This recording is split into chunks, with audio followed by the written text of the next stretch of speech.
ভাই মাগি নিয়ে ধরা খেয়েছেন, ভিডিও আছে, আল্লাহর রাস্তে মাপ চান, আমরা মাফ করে দেব। এখানে কেউ বাইতুল মোকাররমের ইমামতির জন্য দিতে আসে নাই, কি বলে ভাইবা দিতে আসে নাই, আমরা মাফ করে দেবো। আপনি পলিটিক্স করেন, আপনাদের মোটামুটি সব কটারই আলুর দোষ আছে, এটা আর লজ্জার কিছু নাই। ভাই বললেন সবারই আছে, ভিডিও কিন্তু সবারই আছে, সবাই মিলে একসাথে বলেন যে ভাই আমাদের টুনটুনির ছবি রয়ের কাছে আছে, বাবা তোমরা যদি ভবিষ্যতে দেখো আমাদের মাফ করে দিও, আমরা সবাই মাফ করে দিব। কারণ এই বুড়া যেই শালা যেই কটা আছে সব শালারই আলুর দোষ, এই সব শালার সব কটারই ভিডিও আছে। সো এই শালাদের দিয়ে আর কোনো কাজ হবে না। আপনাদের কিন্তু এই আলুর দোষ এর কারণে কিন্তু আমরা পুরো দেশের মানুষ সাফার করব।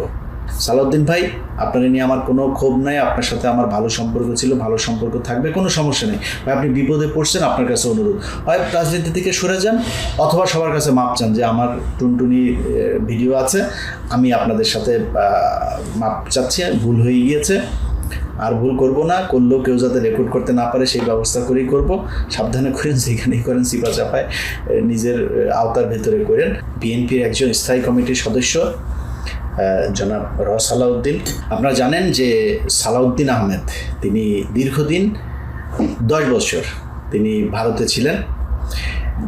এই ভারতে থাকাকালীন আমরা মনে করি 1975 সালে ভারত শেখ হাসিনাকে নিয়ে যায়, সেখানে নিয়ে 6 বছর তাকে ট্রেনিং দেওয়া হয় এবং 1981 সালে তিনি আবার তাকে দেশে পাঠানো হয়। তারপর থেকে এই বাংলাদেশের যত অলক্ষী যা আছে সব কিছু এই দেশের উপরে ভর করেছিল এবং সবশেষ এই দেশটাকে ভারতের হাতে তুলেই দিয়েছিল শেখ হাসিনা, যার পুরো নজির আমরা গেল 15 বছরে দেখেছি। তো একই ধরনের ট্রেনিং এই সালাউদ্দিন আহমেদকে দেওয়া হয়েছে বলে আমরা মনে করি। সালাউদ্দিন আহমেদ কখনোই গুম হন নাই। সালাউদ্দিন আহমেদ ভারতের রাষ্ট্রীয় অতিথি হিসেবে সেই দেশে গিয়েছিলেন, সেই দেশে তাকে 10 বছর ট্রেনিং দেওয়া হয়েছে এবং এই যে আজকে যেই বাংলাদেশে রয়ের যেই ক্রাইসিস, তাদের যেই একটা ভ্যাকিউম তৈরি হয়েছে, তাদের পক্ষে আওয়ামী লীগের লোকজন তো আর এখন নাই, তো নতুন করে কারা কাজ করবে? এই কাজ করার লোক হিসেবে তাকে যাতে নিয়োজিত করানো যায় সেই কারণেই তারা তাকে 10 বছর রেখেছিলেন এবং সেখানে তিনি ট্রেন্ড আপ হয়েছেন। এবং আসার পরে আপনারা নিশ্চয়ই দেখেছেন যে বেয়াদবের মতো ডক্টর মঈন খানকে টপকে তারপরে আপনার মাইক নিয়ে তারপরে তার কথা বলতে হবে। এই কথা তার না, এই কথা তাকে বলতে হবে। কারণ কি? এর কারণ তিনি যেই দিন উত্তরার যে বাসা থেকে তিনি আটক হয়েছিলেন সেই বাসাতে তিনি এক নারীকে নিয়েছিলেন এবং ওই নারী সহ এই আইনশৃঙ্খলা বাহিনী তাকে ধরার পরে হতে পারে আমাকে যিনি এই বিষয়টা বলেছেন তিনি যেহেতু নিশ্চিত করেন নাই, বাট হতে পারে সেই মেয়েই হয়তো তাদের ট্র্যাপ, সেই মেয়েকে দিয়েই তার অবস্থান নিশ্চিত করা হয়েছে এবং সেখান থেকে তাকে ধরা হয়েছে। ধরার পরে সেগুলো ভিডিও করা হয়েছে এবং এখন সালাউদ্দিন যা বলছেন সব কিছু তাদের শিখিয়ে দেওয়া, এটার বাইরে তার যাওয়ার কোনো সুযোগ নাই। কারণ তাদের কাছে সেই মেয়ের তার সাথে সব ভিডিও টিডিও সব কিছু তাদের হাতে আছে, সে চাইলেও এখান থেকে বের হইতে পারবে না। আচ্ছা, এখন এটা আপনাদের সামনে আমার কোনো প্রমাণ নেই, আপনাদের বিশ্বাস করারও দরকার নাই। সালাউদ্দিন আহমেদ প্রথমে এটা নিয়ে কোনো দ্বিমত নাই, আইনশৃঙ্খলা বাহিনী বলেন, যারাই তাকে তুলে নিয়ে গেছে, তার পরিবার, তিনি, গণমাধ্যম, সব জায়গাতে আমরা একটা জিনিস শুনেছি, তিনি উত্তরের একটা বাসা থেকে আটক হয়েছিলেন। কারা আটক করেছে সালাউদ্দিন আহমেদকে? 12-14 ঘন্টা জার্নি, তারা কি কোনো কথা বলেছিল আপনার সঙ্গে নিয়ে আসার সময় গাড়িতে করে? এগুলো আমার সব চোখ কান বন্ধ ছিল, আমি জানি না। আচ্ছা, এটা খুবই যৌক্তিক একটা বিষয় যে ওনার যেহেতু চোখ হাত পা সব বাঁধা ছিল, যে কারণে উনি দেখেন নাই যে কারা তুলে নিয়ে গিয়েছিল, যেহেতু তারা পরিচয় দেন নাই। এবার চলেন আমরা গণমাধ্যম ওই সময় কি বলেছিল। তার পরিবারের বরাত দিয়ে গণমাধ্যমকে জানানো হয়েছিল যে তাকে ডিবি পরিচয় দিয়ে ডিবির লোকজন তুলে নিয়ে গিয়েছে। শুনি আমরা সেই নিউজের ক্লিপটা। 2015 সালের 10ই মার্চ উত্তরার এক আত্মীয়র বাসায় অবস্থান করার সময় ডিবি পরিচয়ে সালাউদ্দিন আহমেদকে তুলে নেয়ার অভিযোগ করেছিলেন তার পরিবার। ওই বছরের মে মাসে ভারতের মেঘালয়ের শ্রীলং থেকে স্থানীয় পুলিশ সালাউদ্দিন আহমেদকে উদ্ধার করে। আচ্ছা, এখন ধরেন সালাউদ্দিন আহমেদ যেদিন ধরা পড়েন ওই ধরা পড়ার পর থেকে আজকে পর্যন্ত একদম যখন আপনি ভিডিও দেখছেন ততদিন পর্যন্ত বাংলাদেশের কোনো সংস্থা কিন্তু এখন পর্যন্ত স্বীকার করে নাই যে কারা নিয়ে গিয়েছে। বাট তিনি ভারতে গিয়েছেন, ভারতে তাকে ফেলে দিয়ে আসা হয়েছে শিলংয়ে। সো আমরা এটা তো খুবই স্বাভাবিক যে ভারতীয় বাহিনী এটার সাথে জড়িত ছিল, কিন্তু বাংলাদেশের কোনো সংস্থা কিন্তু দেখা করেন নাই। তার মানে সালাউদ্দিন আহমেদ তাকে ধরার আগেই সালাউদ্দিন আহমেদ জানতেন যে তাকে ডিবি পরিচয় ধরা হয়েছে, কারণ সালাউদ্দিন আহমেদকে নিয়ে যাওয়ার পরে তো আর কেউ স্বীকার করে নাই। সো তার পরিবার জানলো কোত্থেকে? তার মানে তার পরিবার ওই ধরার সময় তারা পরিচয় দিয়েছিল যে আমরা ডিবি থেকে এসেছি। সালাউদ্দিন আহমেদ বলেছেন তিনি তার চোখ কান খোলা ছিল, বাধা ছিল, তিনি দেখেন নাই কারা ধরে নিয়ে গেছেন।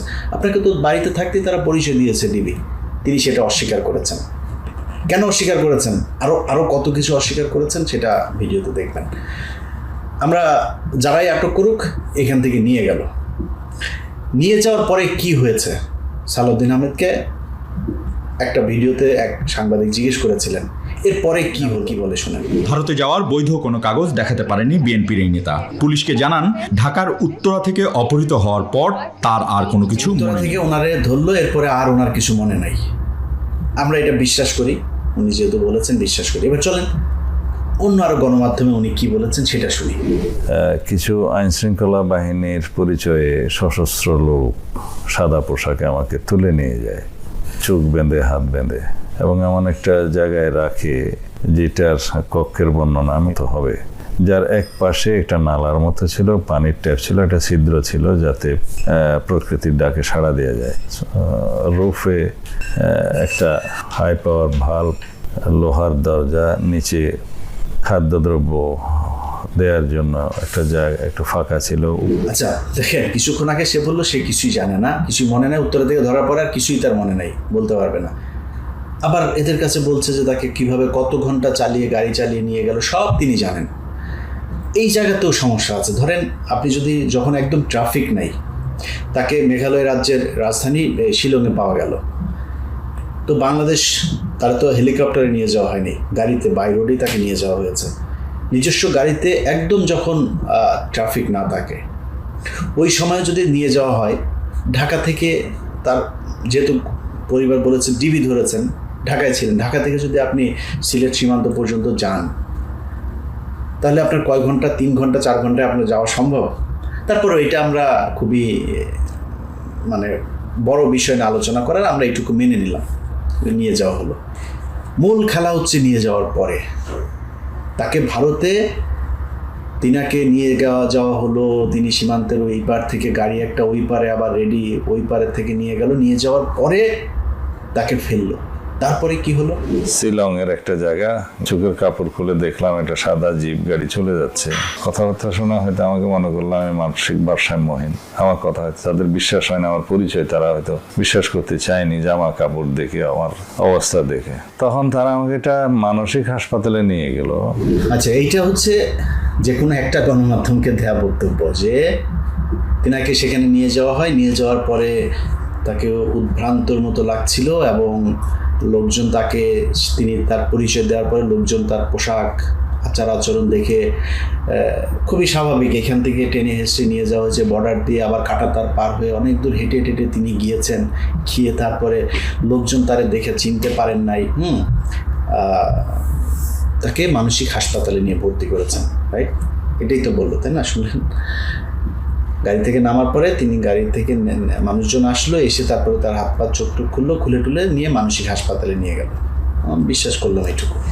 এবার চলেন আরেক জায়গায় কি বলেছে সেটা শুনি। যখন ওখানে ফেললো তখন আমাকে ওরা বললো যে ইউ আর ফ্রি নাও। তা আমি চোখ খুলে দেখলাম একটা আমার সামনে দিয়ে ওই গাড়িটা চলে গেল, সাদা একটা জিপ। তো পুলিশ এসে আমাকে নিয়ে গেল, ওখানে ভ্রাম্যমাণ পুলিশ টিম ছিল। তারা প্রথমে আমার শারীরিক অবস্থা, জামা কাপড়ের অবস্থা দেখে, আমার কথাবার্তা শুনে তারা আমাকে একটা হসপিটালে নিয়ে গেল, সিভিল হসপিটাল নাম। একটু আগে কি শুনলেন?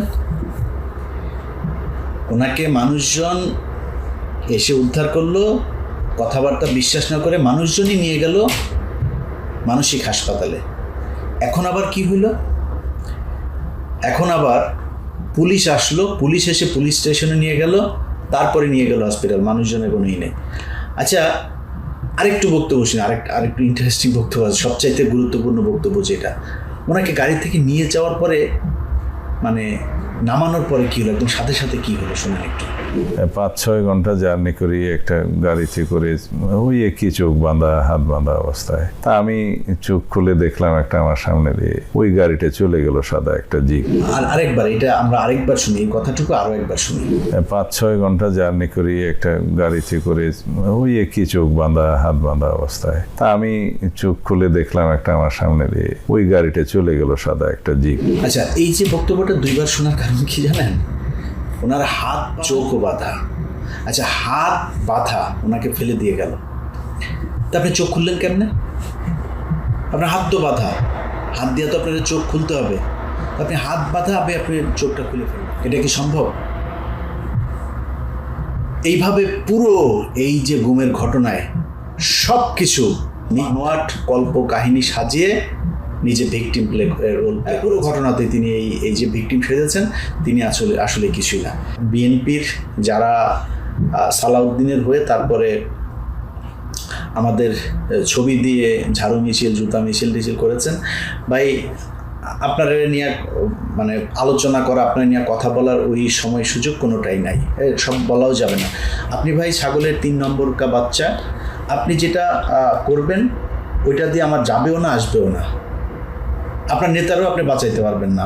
আপনি এগুলি করে একটু চামচামি করে নিজের ওই আলু রুটি চাল টাল এই হাবিজাবি যেগুলো আসে, পিডিএফ কার্ডমার্ট, ভিজিএফ কার্ডমার্ট আছে না, এগুলোর একটু ভাগ টাক পাবেন, চান্দাবাজি করার সুযোগ পাবেন, গার্মেন্টসের ঝুট মুট হাবিজাবি এগুলো নিতে পারবেন, এগুলি পাবেন। তো এগুলির জন্য আপনি আপনারটা করেন, কিন্তু আপনি যিনি বিএনপি করেন, আপনি যদি আমার শত্রু মনে করেন সেটা একান্ত আপনার ব্যাপার, আপনি আমার বন্ধু মনে করেন, এটার জন্য আপনার যায় হাতে পায়ে যায় ধরবো, আমার দরকার নেই। কিন্তু আমরা বিএনপির বিরুদ্ধে না। বিএনপিকে যারা ভুল পথে নিতে চায়, বিএনপিকে যারা ভারতের ক্রিয়ানক হিসেবে ভারতের হয়ে কাজে লাগাইতে চায়, আমরা তাদের বিরুদ্ধে, এবং তাদের বিরুদ্ধে কথা বলেই যাব। এটার জন্য বিএনপির সব যদি আমার বিরুদ্ধে যায়, আল্লাহর রাস্তায় মাফ করে দেন, কিছু করার নেই। আমার এই জায়গায় আমি আমার বাপেরও ছাড়বো না ভাই।